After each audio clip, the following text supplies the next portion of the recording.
Buen día a todos, queridos fans de la página Fingolfin. Les habla su señorita Istari. Es un gran placer para mí dar lectura al libro de la caída de Gondolin. Espero hacerlo bien. Digamos que no soy una experta en esto, pero espero que lo lleguen a disfrutar. Así que les aconsejo tomar asiento, tomar una taza de café y comenzaremos con la lectura de este libro que es bastante increíble. Debo hacerles saber que no voy a leer el prefacio y el prólogo, dado que es muy extenso y habla sobre otros libros y puede complicar mucho la lectura. Me centraré más en el relato original, dado que es a lo que venimos en sí, pero si en otra ocasión quieren saber todo lo que decía el prefacio y el prólogo, pues tal vez en algún otro momento podamos grabar un video exactamente solo de eso. Y comenzamos con la sinopsis. En el cuento de la caída de Gondolin chocan dos de los principales poderes del mundo. Por un lado está Morgoth, el mal más absoluto, que está al mando de un enorme poder militar que controla desde su fortaleza en Akbat. En su oposición está Ulmo, el segundo Vala más poderoso. Trabaja secretamente en la Tierra Media para apoyar a los Noldor, el grupo de elfos entre los que se contaban Urin y Turin Turambar. En el centro de este conflicto entre deidades se encuentra la ciudad de Gondolin, bella pero escondida, más allá de toda posibilidad de ser descubierta. Fue construida y habitada por elfos Noldor, que se rebelaron contra el poder divino y huyeron desde Valinor, la tierra de los dioses, a la Tierra Media.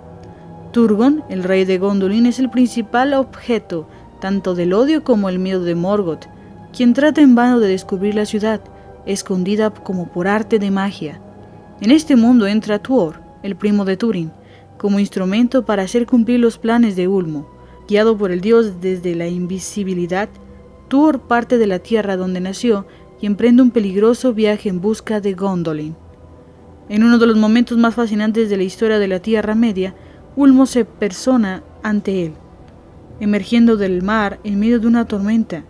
En Gondolin, Tuor madura, se casa con Idril y tiene a su hijo Erandel. Después llega el terrible final. Debido a un acto de traición suprema, Morgoth se entera de cómo lanzar un ataque devastador a la ciudad, valiéndose de Balrogs, dragones e incontables orcos. En este libro, Christopher Tolkien ha intentado extraer la historia de la caída de Gondolin desde la extensa obra en la cual estaba entretejida, para ilustrar una parte del proceso a través del cual este gran relato de la Tierra Media evolucionó a través de los años. Christopher ha narrado la historia en palabras de su padre. Y comenzamos con el relato original. Entonces, corazoncito, hijo de Bronwyn, dijo: debéis saber entonces que Tuor era un hombre que vivió hace ya mucho tiempo, en esa tierra del norte llamada Dor-Lúmin, o la Tierra de las Sombras. Y los Eldar son los que mejor la conocen de entre todos los Noldoli. Tuor provenía de un pueblo que recorría los bosques y los páramos, y no conocía el mar, ni le cantaba. Pero Tuor no moraba con esas gentes, y vivía solo cerca de ese lago llamado Mithrin, ora cazando en los bosques, ora tocando melodías junto a sus orillas en su tosca arpa de madera y cuerdas, hechas con tendones de oso. Ahora bien, al oír hablar de la vivacidad de sus sencillas canciones, fueron muchos los que llegaron de parajes cercanos y remotos a escuchar sus melodías. Pero Tuor dejó de cantar y se marchó a regiones solitarias.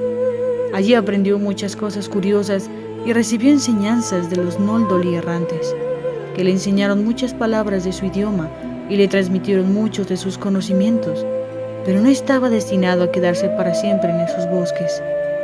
Se dice que tiempo después la magia y el destino lo llevaron cierto día hasta la entrada de una caverna, por cuyo interior corría un río oculto que nacía en el Mithrin, y Tuor se internó en la caverna para descubrir su secreto, pero las aguas del Mithrin lo arrastraron hasta el fondo de las rocas y no pudo regresar a la luz.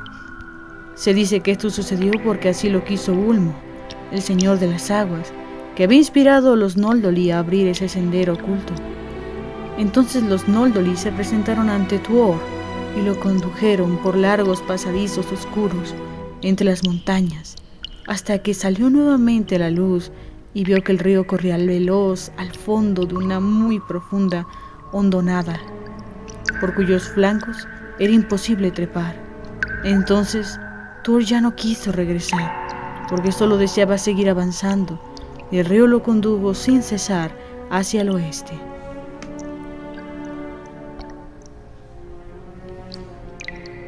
El sol salía a sus espaldas y se ocultaba delante de él, y allí, donde el agua se convertía en espuma entre los cantos rodados o se precipitaba en cascadas, un arco iris cubría a veces la hondonada, pero al atardecer los lisos flancos resplandecían a la luz del sol del ocaso, y por ese motivo Tuor le dio el nombre de grieta dorada o de hondonada coronada de arco iris. Glorfalk o Cris y Branchelot en la lengua de los gnomos. Tuor siguió avanzando por allí durante 3 días, bebiendo agua del río oculto y alimentándose de sus peces, y estos eran dorados y azules y plateados y de variadas y prodigiosas formas.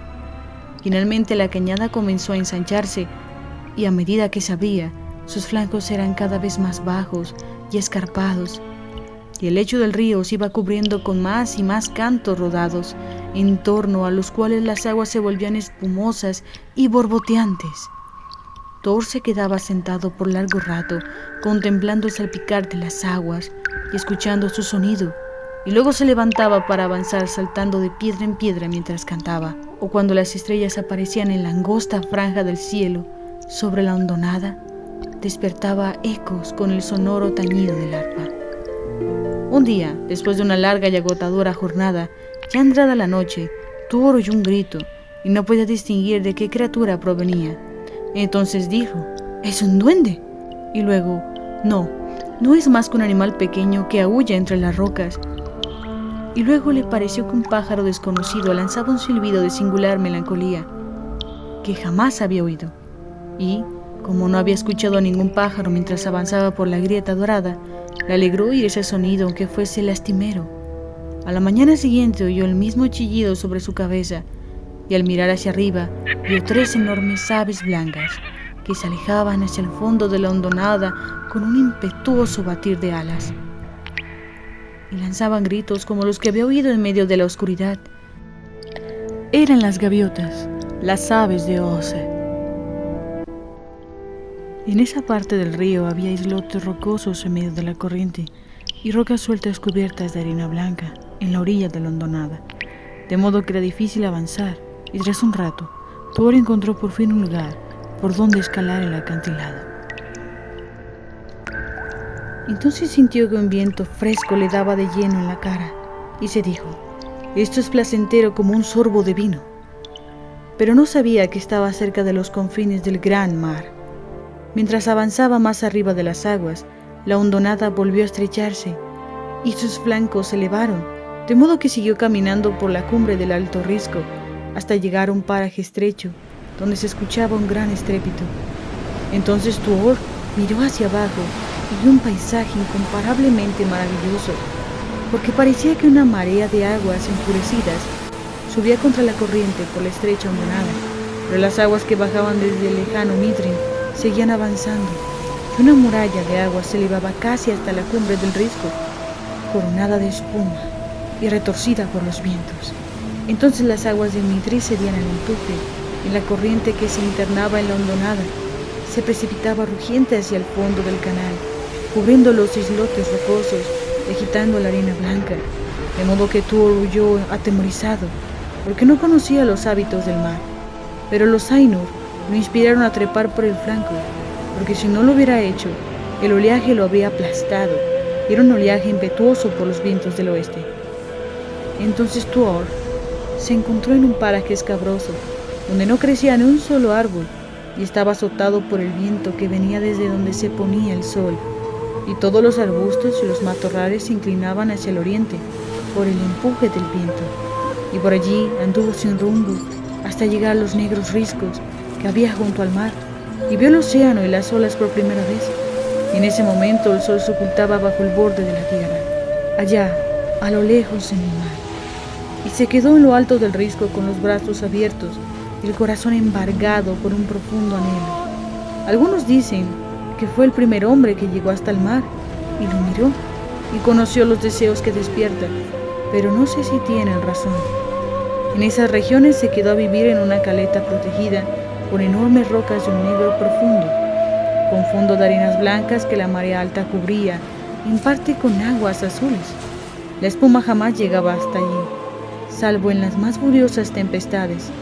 Por largo tiempo vivió solo en ese sitio, vagando por la playa o caminando sobre las rocas en el menguante, maravillado por las pozas y las enormes algas, las cavernas húmedas y los extraños animales marinos que veía y que llegó a conocer. Pero la pleamar y la bajamar y la voz de las olas siguieron siendo para él el mayor de los prodigios, y siempre le parece algo nuevo e inimaginable. Tuor había navegado mucho en las serenas aguas del Mitrin, sobre las que se oía a lo lejos el canto de los patos o de las gallinas de agua, en un pequeño bote con una proa que imitaba el cuello de un cisne y que había perdido el mismo día en que encontró el río oculto. Aún no había navegado en el mar, aunque su corazón le incitaba constantemente a hacerlo, con una extraña ansiedad que en las noches serenas, cuando el sol se ocultaba más allá del borde del mar, se convertía en un incontenible deseo. Tuor tenía maderos que habían sido arrastrados por el río oculto, y eran de buena madera porque los Noldoli los cortaban en las florestas de Dor Lomi y se los enviaban flotando con especial intención. Pero lo único que había construido hasta entonces era una cabaña en un rincón bien protegido de la caleta, que en los cuentos de los Eldar se ha conocido desde entonces como Falaskil. Poco a poco y con esfuerzo la fue adornando con hermosas tallas de animales y de árboles, y de flores y de pájaros que había visto cerca de las aguas del Mitrin, y en ellas se destacaba la figura del cisne, porque a Tuor le gustaba mucho ese emblema, que se convirtió en su distintivo, y tiempo después en el de su familia y el de los suyos. Allí pasó mucho tiempo, hasta que la soledad de los mares vacíos se le adentró en el corazón, e incluso Tuor, el solitario, comenzó a extrañar las voces de los hombres, y eso fue en parte obra de los Ainur, porque Ulmo adoraba a Tuor.